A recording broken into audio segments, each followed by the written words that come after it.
কোরআন মাজিদটা যারা নিচ্ছে তারা কিন্তু জেনারেল পড়াশোনা করেছে, তারা কিন্তু কাউমের শিক্ষক না, আলেম না। তো আমরা আলহামদুলিল্লাহ সে কথা বিবেচনা করে এই জিনিসগুলা বোঝার জন্য একদম গাইডলাইনার অবশ্যই প্রয়োজন। সেটার জন্য আমরা এখানে স্ক্যানার দিয়েছি, স্ক্রিন করবে ভিডিওগুলো পেয়ে যাবেন। এখানে প্রত্যেকটা স্টেপ গুলো দেওয়া আছে। তারপর হচ্ছে 13টি তাসবিহ অক্ষ করার বিষয়।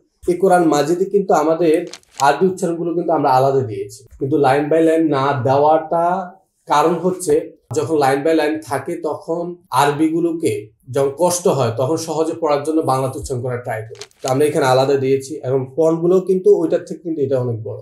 এবং নিচে কিন্তু তাফসির মারিফুল কোরআনের অনুবাদগুলো আমরা দিয়েছি। পবিত্র কোরআনের তেলাওয়াতের পাশাপাশি যারা আরবি অনুবাদগুলো জানতে চায় তারা কিন্তু জানতে পারবে। সেম কাবার গিলাফের ডিজাইনের যে উপরে মলাটটা দেখবেন আপনারা অবশ্যই যাচাই করবেন সাথে এরকম একটা প্রিমিয়াম মানের বক্স রয়েছে কিনা, এবং ভিতরে যে আমরা ফিচার্স গুলো বলেছি সেই ফিচার্স গুলো রয়েছে কিনা। আমাদের এই কোরআন মাজিদ সম্পর্কে আরো ডিটেলস জানতে অথবা আপনি সংগ্রহ করতে স্ক্রিনে একটি নাম্বার রয়েছে, সে নাম্বারে যোগাযোগ করতে পারেন অথবা বাটনে ক্লিক করে আপনার নাম, নাম্বার, লোকেশন দিয়ে আপনি সংগ্রহ করতে পারবেন। আসসালামু আলাইকুম।